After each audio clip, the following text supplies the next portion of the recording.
नमस्कार दोस्तों, स्वागत है आप सभी का आप लोग के अपने यूट्यूब ज्ञान गंगा चैनल पर। आज हम यूपी टेट सीटेट एस्टेट परीक्षा के लिए बाल विकास एवं शिक्षा शास्त्र के टॉप 100 महत्वपूर्ण क्वेश्चन वन लाइनर लेके आए हैं। इस वीडियो को लास्ट तक देखिए। चलिए शुरू करते हैं।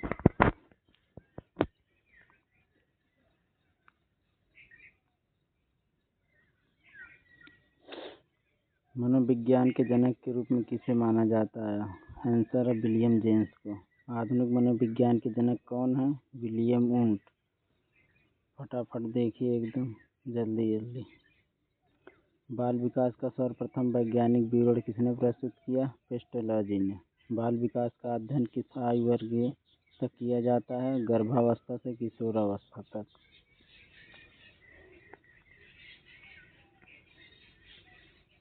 विकास किस प्रकार की प्रक्रिया है? निरंतर चलने वाली, गुणात्मक और मात्रात्मक। वृद्धि का स्वरूप कैसा होता है? बाह्य और मात्रात्मक। विकास की प्रक्रिया सामान्य से किसकी ओर चलती है? विशिष्ट क्रियाओं की ओर।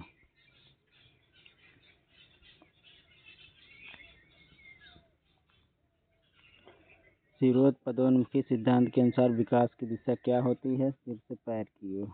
समीप दूरभिमुख सिद्धांत के अनुसार विकास कहाँ से शुरू होता है? केंद्र से बाहर की ओर। मानव विकास किन दो कारकों का गुणनफल होता है? आनुवंशिकता और वातावरण का।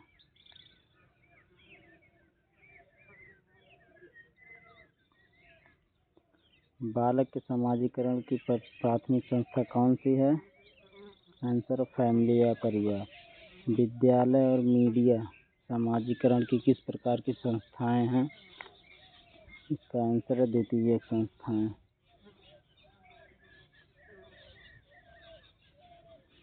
जीवन का अनोखा काल किस काल को कहा जाता है? बाल्यावस्था को। तनाव, तूफान और संघर्ष की किशोरावस्था को किसने कहा है? आंसर है स्टेनल हॉल ने। टोली की अवस्था किस अवस्था को कहा जाता है? बाल्यावस्था को। खिलौनों की आयु किसे कहा जाता है? पूर्व बाल्यावस्था को। वीडियो के लास्ट तक बने रहिएगा। टॉप 100 क्वेश्चन है इसमें। किस अवस्था में बालक में आंतरिक चिंतन पाया जाता है? पूर्व संक्रियात्मक या पूर्व बाल्यावस्था में। भाषार्जन के लिए सबसे संवेदनशील चरण कौन सा होता है? पूर्व बाल्यावस्था। किस अवस्था को गंधी अवस्था भी कहा जाता है? बाल्यावस्था को। बालक में स्वप्रेम की भावना या आत्ममोह को क्या कहा जाता है? नार्सिसिज्म। मूर्त संक्रियात्मक अवस्था की अवधि क्या होती है? 7 वर्ष से 11 वर्ष। किस अवस्था में बच्चे अमूर्त चिंतन शुरू कर देते हैं? औपचारिक संक्रियात्मक अवस्था या किशोरावस्था में।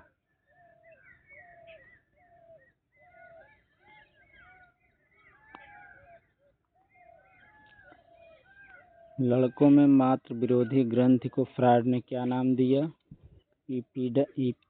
इडिपस ग्रंथि। मनोसामाजिक विकास का सिद्धांत किसने प्रतिपादित किया? एरिक एरिक्सन ने।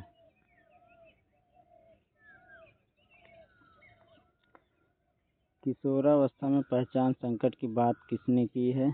एरिक एरिक्सन ने।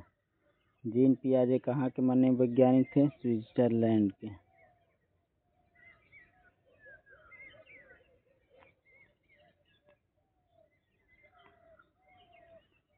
पियाजे के अनुसार बच्चों के सोचने की प्रक्रिया वयस्कों से किसमें भिन्न होती है? प्रकार में भिन्न होती है, मात्रा में नहीं। ज्ञान की सबसे छोटी इकाई या मानसिक संरचना के पैकेट को पियाजे ने क्या कहा? स्कीमा।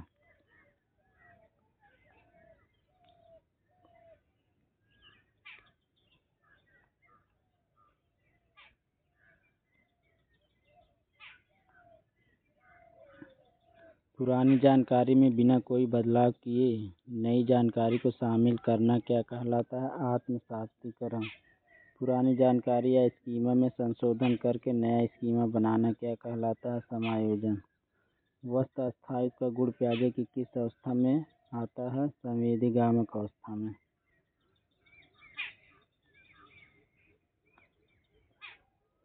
बच्चा जब निर्जीव वस्तुओं को सजीव समझने लगता है तो उसे प्याजे ने क्या कहा? जीववाद। अहम केंद्रित वाक्य अवधारणा किसने दी है? जीन पियाजे ने। सामाजिक सांस्कृतिक विकास का सिद्धांत किसने दिया? लेव वाइगोत्स्की ने।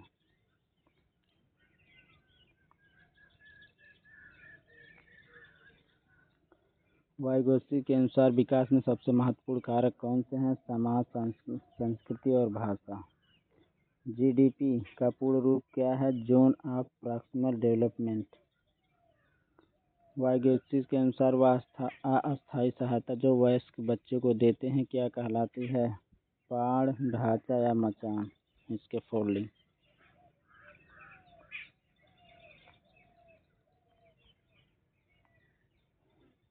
बच्चे जब खुद के कार्यों को दिशा देने के लिए स्वयं से बातें करते हैं तो उसे वाइगोत्स्की क्या कहते हैं? निजी भाषा या प्राइवेट स्पीच। नैतिक विकास का सिद्धांत मुख्य रूप से किसने दिया? लॉरेंस कोहलबर्ग ने।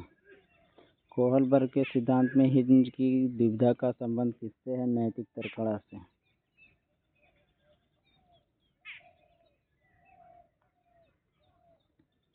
अच्छा लड़का अच्छी लड़की अनुकूलन के कोहलबर्ग के किस स्तर के अंतर्गत आता है? पारंपरिक स्तर। बच्चा जब दंड से बचने के लिए नियमों का पालन करता है तो वह नैतिक विकास के किस चरण में है? पूर्व पारंपरिक अवस्था। वाइगोत्स्की के अनुसार MKO का क्या अर्थ है? More knowledgeable other. सहयोगात्मक अधिगम और सहकर्मी शिक्षण की वकालत कौन करता है?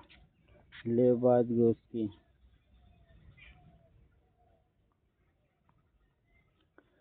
पियाजे के अनुसार संरक्षण का गुण किस अवस्था में विकसित होता है? मूर्त संक्रियात्मक अवस्था। पलटावी गुण या विलोमीयता का अभाव किस अवस्था में होता है? पूर्व संक्रियात्मक अवस्था में।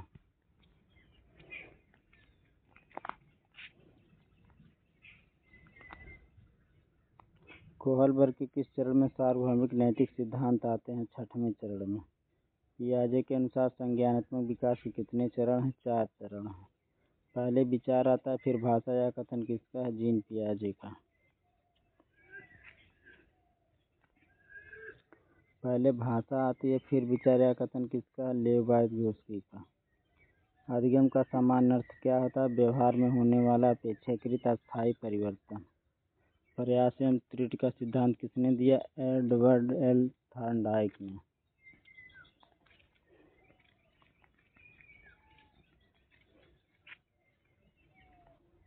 थॉर्नडाइक ने अधिगम के कितने मुख्य नियम दिए हैं? 3 मुख्य नियम दिए हैं। शास्त्रीय अनुबंधन का सिद्धांत किसने प्रतिपादित किया? इवान पावलोव ने। पावलोव ने प्रयोग में घंटी की आवाज़ किस प्रकार का उद्दीपक था? अनुबंधित उद्दीपक।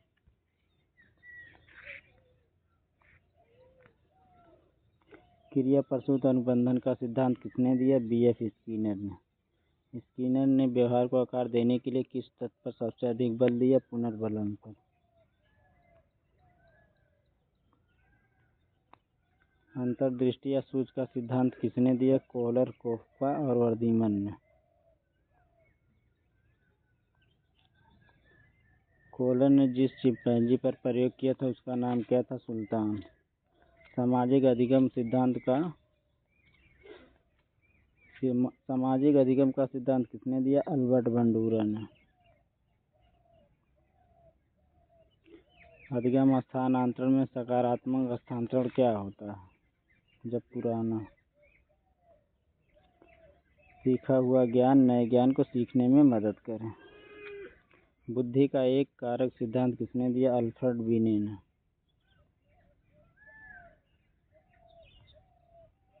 बुद्धि का द्विकारक सिद्धांत किसने प्रतिपादित किया? चार्ल्स स्पीयरमैन ने।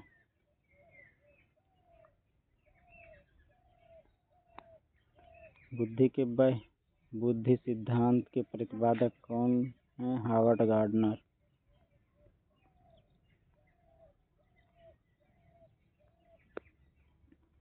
एक कवि या लेखक में गार्डनर के अनुसार किस प्रकार की बुद्धि की प्रधानता होती है? भाषाई बुद्धि। एक मूर्तिकार या शल्य चिकित्सक में किस प्रकार की बुद्धि होती है? शारीरिक गतिक बुद्धि। दूसरों की भावनाओं और इच्छाओं को समझने की क्षमता क्या कहलाती है? अंतर्वैयक्तिक बुद्धि।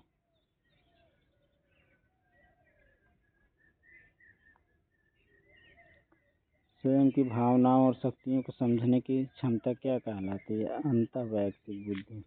बुद्धि लब्धि निकालने का सही सूत्र क्या है? मानसिक आयु बटे वास्तविक आयु गुणे 100। बुद्धिलब्धि शब्द का सर्वप्रथम प्रयोग किसने किया? विलियम स्टर्न ने।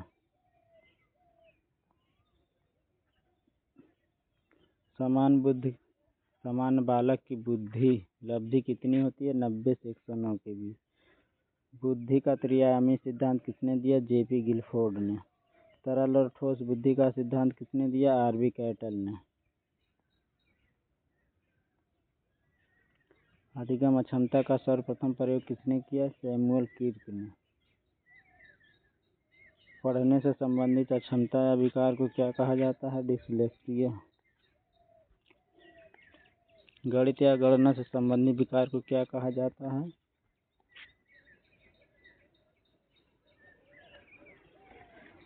डिस्कैलकुलिया। लिखने से संबंधित विकार को या क्षमता को क्या कहते हैं? डिस्ग्राफिया। गति कौशल के समन्वय में कठिनाई को क्या कहते हैं? डिस्प्रैक्सिया। समय ऐसी शिक्षा का मूल दर्शन क्या है? सभी बच्चों को बिना भेदभाव के एक ही स्कूल में पढ़ाना।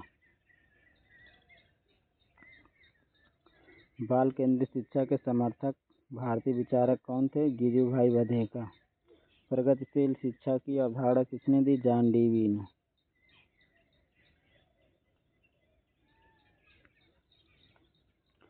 आरटीई अधिनियम 2009 पूरे देश में कब लागू हुआ? 1 अप्रैल 2010 को। आरटीई 2009 के तहत कितने वर्ष के बच्चों के लिए मुफ्त शिक्षा का प्रावधान है? 6 से 14 वर्ष के बच्चों को।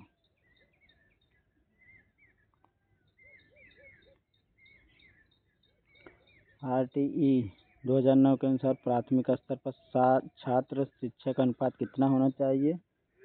30:1। राष्ट्रीय पाठ्यचर्या की रूपरेखा का मुख्य सूत्र क्या है? शिक्षा बिना बोझ के। एनसीएफ 2005 के अनुसार शिक्षक की भूमिका क्या है? सुविधादाता या सुगमकर्ता की। नवीनतम राष्ट्रीय शिक्षा नीति एनईपी 2020 का शैक्षणिक ढांचा क्या है? 5+3+3+4। सृजनात्मकता का मुख्य लक्षण किस प्रकार का चिंतन है? अवसारी चिंतन। प्रतिभाशाली बालकों की पहचान के लिए किस प्रकार का चिंतन आवश्यक है? अविसारी चिंतन। अधिगम के लिए आकलन किस प्रकार का आकलन है? रचनात्मक आकलन।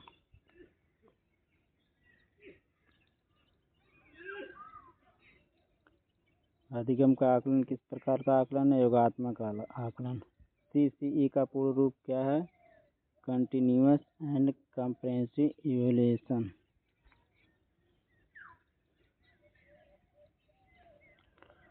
अनुभव द्वारा व्यवहार में परिवर्तन ही अधिगम या कथन किसका? गेट्स व अन्य का। प्रयोजनवादी विधि या प्रोजेक्ट विधि के जनक कौन है? William Kilpatrick. किंडरगार्टन विधि के प्रतिपादक कौन है? फ्रेडरिक फ्रावेल। मॉन्टेसरी विधि की जनक मारिया मॉन्टेसरी कहाँ की रहने वाली थी? इटली की।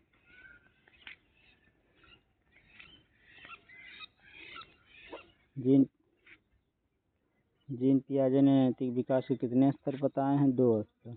व्यक्तित्व शब्द की उत्पत्ति लैटिन भाषा के किस शब्द से हुई? पर्सोना से। प्रासंगिक अंतर्बोध परीक्षण टीएटी के प्रतिपादक कौन है? मॉर्गन और मूरे।